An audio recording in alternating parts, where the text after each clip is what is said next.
Look, if you want to dominate your local market, it's simple. You must become a brand. The best way to establish your brand is by amplifying the power of you. Through a series of professionally produced videos shared on Facebook and Instagram for all to see. You need an incredible video to attach to your email campaigns using your Facebook ads and especially your personal website. So if you're ready to start dominating your local market, give us a call today. We'll give you a free consultation and we'll walk you through the steps.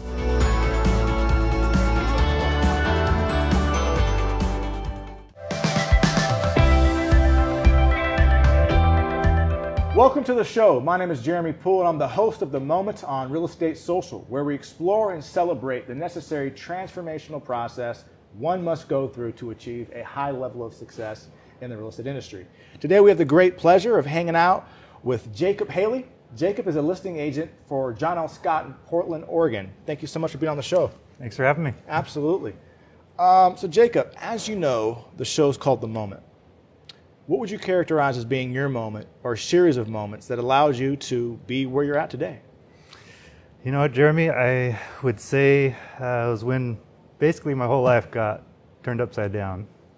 I was working in the mortgage business, right, and ended up separating from my wife right during the downturn in the market, and kind of left a financial burden on me, lost the house, lost her, filed bankruptcy. There's a lot that happened. Wow. Okay. And so was that mainly due to the downturn of the market? You know, it was kind of a long time coming, unfortunately. Okay. It mostly started with the separation. Sure. It kind of put me into a little emotional tailspin. And I can only imagine. Yeah, and that started to affect work and everything else. It was really kind of from that point, from the separation for about a year, it was really a rough time. Wow. Sorry to hear that. So I understand that you were with Wells Fargo, correct? Yeah. Wells Fargo for, you said 8 years? I was with them for 15. I was with doing mortgage for about 6 years with them. 6 years. Yeah. Gotcha. Okay. And so how do you go from doing mortgages? I understand that you had a fairly successful career in that. What caused you to leave that and jump into selling real estate? You know, I kind of found something that I was passionate about. Yeah. I was spending more time doing some volunteer work, and I needed to kind of change my schedule a little bit. And so I actually took some time. I left Wells Fargo and went to a smaller bank here locally, went to Home Street Bank. Okay. I spent 2 years there, and then I got an opportunity to do that volunteer work back in New York. And so it's a religious nonprofit. Nice. And I got to go back. They didn't want to give me any time off, and so I quit. All right. And it was kind of great. I got to go earlier in the year by myself, and they invited me to come back with my wife. And so we went back for about 3 weeks. And while we were there, we found out that the project that we got invited back for was finishing up, and we were kind of there at the tail end of it. So when I came back, I needed something to do, so I actually kind of started washing windows and started my own little business for about a year and a half. Okay. And then my wife and I had some kind of serious conversations about what we wanted to do, and I realized I needed to get back to work again.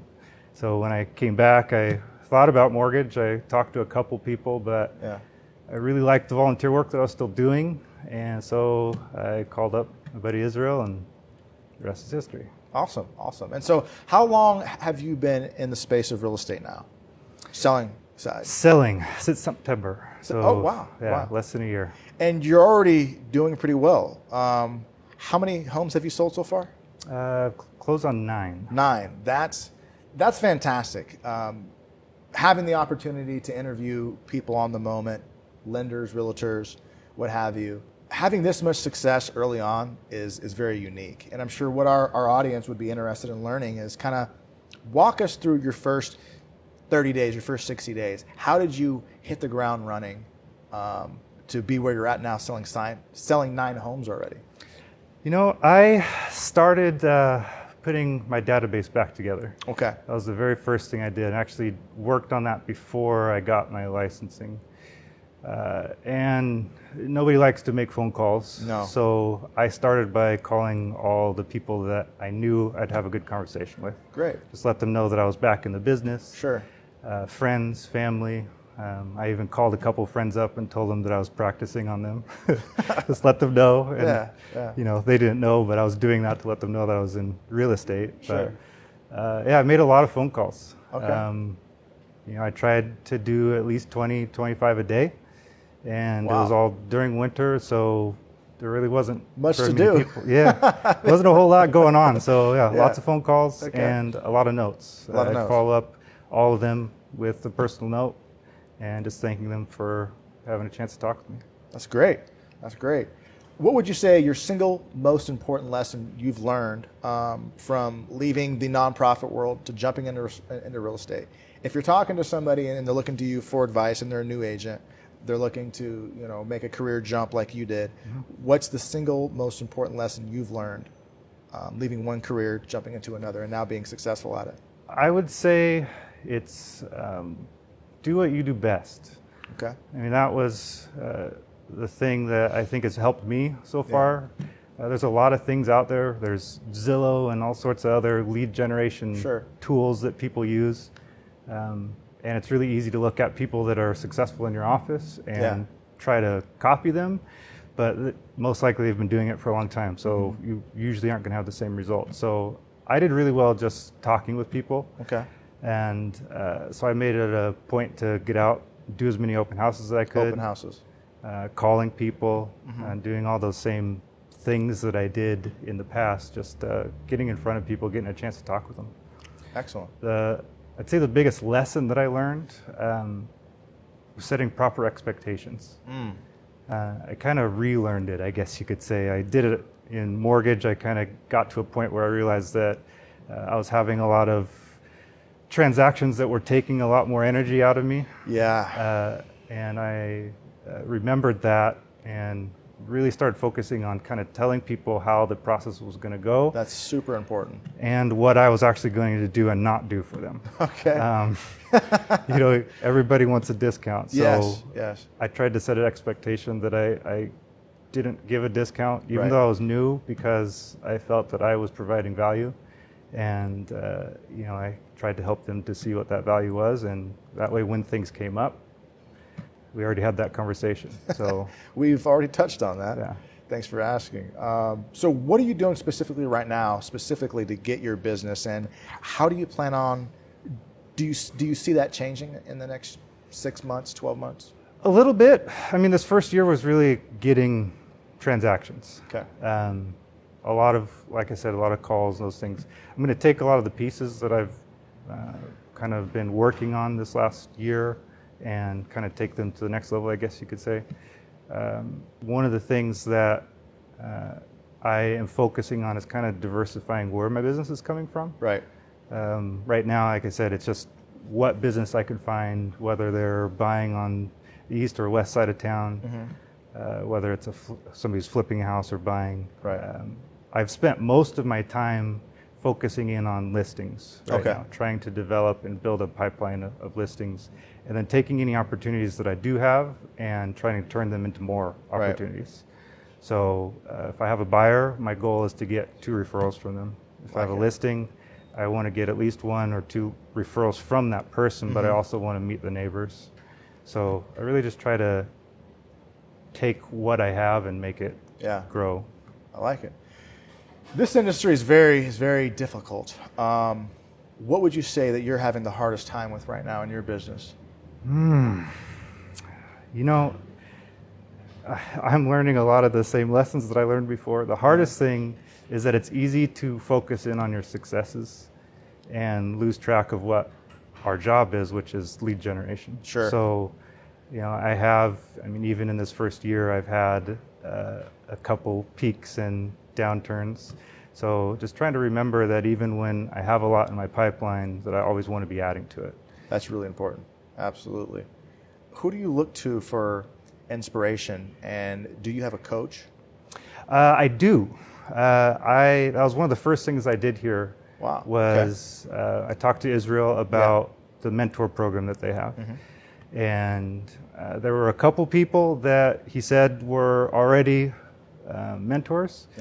And after a couple interactions with them, I didn't feel like they were a good fit for me. So I actually went and talked to one of our top producers here and asked him if he would be open to coaching me, because I liked his style, I liked his personality, and I felt that we would work really well together, and he agreed. So that was probably the best investment I made, was just having somebody that I could turn to. And I didn't just take it as this person that can always answer my questions. I always tried to find the answer myself, go to him, present him with the question, tell him what I thought the answer was, and then he would either help me correct it or reaffirm that. That's that great. Was correct. That's super smart. A lot of people that we interview don't get a coach for quite some time.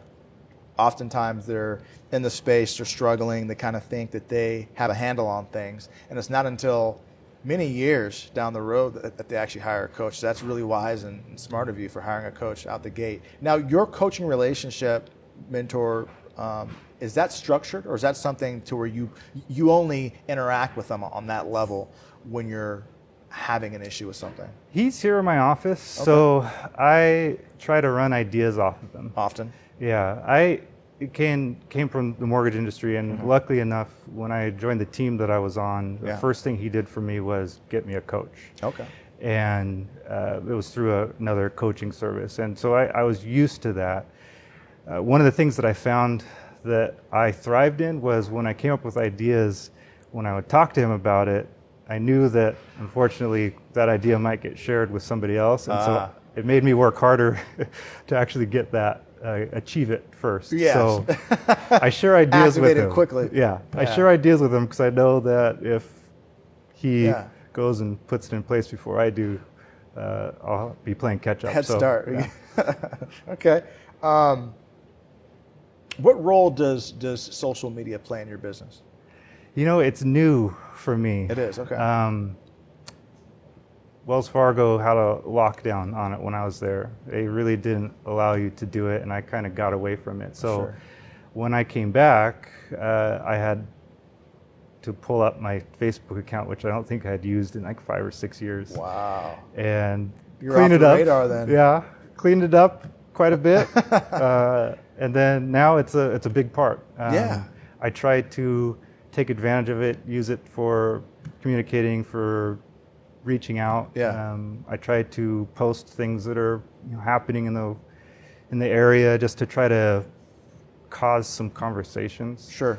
And then I use it a lot for my listings. So any listings that I have coming up. So is that primarily just post, or are you doing videos as well?